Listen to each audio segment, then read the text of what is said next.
I'm John Steiner, and this is Physics 2211, Lab 5, Freefall. The purpose of this lab is to further our understanding of Newtonian physics via a small deep dive into a somewhat specific physics problem using our tools of either Tracker or GlowScript. For this lab, I use strictly GlowScript because I lacked computational data provided from Red Bull. We use Newtonian physics to describe the motion and forces acting on our objects. Here is an equation sheet where I collected the relevant equations for this lab. First, we have the near-Earth gravitational force, which is an approximation of the universal gravitational force for distances that are relatively close to the Earth. Next, we have position and velocity update, which allow us to use the time step, significantly small time step to update the position and velocity of our object and simulate the motion. Then we have the drag force, which is the force opposing the motion of the object in the slab, and will give us the most accurate results instead of if we just modeled it using gravity. Then we also have the Mach number and the atmospheric pressure and density equations. First, the atmospheric pressure and density equations are necessary for calculating the density that is going to be used in the drag force and temperature that's going to be used in the speed of sound, and the Mach number is used somewhat because there are interesting physics that occur when objects start traveling near the speed of sound. We are using a model which consists of the Earth, the skydiver, and the air. All other forces and properties are ignored for simplicity's sake. Heat transfer is also not considered, and to simplify calculations, we are assuming that the only two forces acting on the skydiver are gravity and the drag force.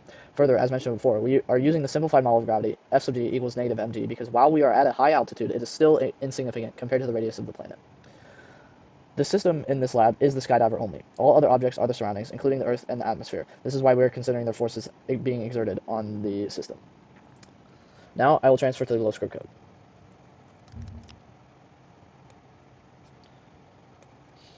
Here we have our GlowScript code. First, let's start with the initial conditions. The initial conditions are skydiver located at approximately 35 kilometers. This is Felix Baumgartner beginning his jump. We also have the mass of Felix Baumgartner and the suit, and next we move on to our helper functions. Here we have the drag coefficient. Because I don't have empirical data to calculate the drag coefficient or the cross-sectional area of Felix in his suit, I have to make some estimations. However, I can still account for relatively close b-values by comparing my data to the time it took and the limited amounts of data I have collected from various websites. At the top, I linked a couple of websites that I used. We can see in this function that the drag constant greatly increases as we approach the speed of sound in the medium. Next, we have our atmospheric density equations. This is going to be used for the drag force as we are moving through the atmosphere. Of course, if you have less atmosphere, you have less drag because there's less air molecules to be pushing back on you. Then we have our simulation loop. In our simulation loop, we have a calculation of the gravity and the drag force, which give us the total net force acting on the object. We then use the total net force to update the velocity and subsequently the position of the object to simulate its motion. We also use a relatively small delta t so that our calculations are somewhat accurate to reality. Here's the program running. As we can see during the program running, its initial motion is similar to that of a free fall without drag. However, it begins to level off as we approach terminal velocity. Our speed versus time graph shows after we approach terminal velocity that terminal velocity is actually steadily decreasing as we move through air because air's density is increasing and therefore our drag force is increasing. We can also see that we have a maximum velocity around 30 seconds, which is accurate to Felix's jump, and we have a parachute deployment at around 240 seconds, which greatly increases the drag coefficient and greatly decreases the terminal velocity. We can see this further model on the position versus time graph where he is steadily decreasing at a much faster rate until the parachute is deployed, and then he decreases at a steady rate until he reaches the ground. There is limited to no data available from Red Bull for this lab, so it is strictly calculation or computational, so therefore there is limited differences between the data and model predictions because model predictions are scarce. However, the main difference is that there are much more fluctuations in this simulation because I have made great simplifying assumptions to reduce the calculation fidelity to a level that is inside the scope of this course.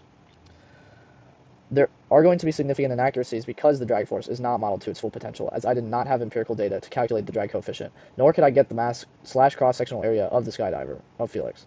Further, there are many complicated physics that appear when traveling near the speed of sound, which are only lightly taken into account for with the increase in drag coefficient.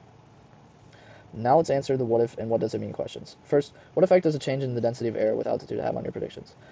If we assume a constant density to be that of the Earth near the surface, then the general speed of the free fall is much slower because Felix was able to pick up higher speed in the low density area. The drag equation reflects this hypothesis since drag is directly proportional to density. In other words, as density increases, the drag force increases, which is going to decrease our terminal velocity.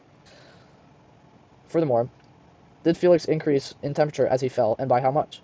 While using our model, and specifically our atmospheric model provided by NASA, using our model, the temperature changes with altitude. His lowest temperature reached is negative 70 degrees Fahrenheit in the lower stratosphere, and his highest temperature reached is around 80 degrees near the surface of the planet. This gives us a total change of 150 degrees Fahrenheit. However, Felix himself was obviously greatly insulated by the suit, otherwise he would have died. So his temperature did not change nearly as much as this 150 degree temperature change in the atmosphere.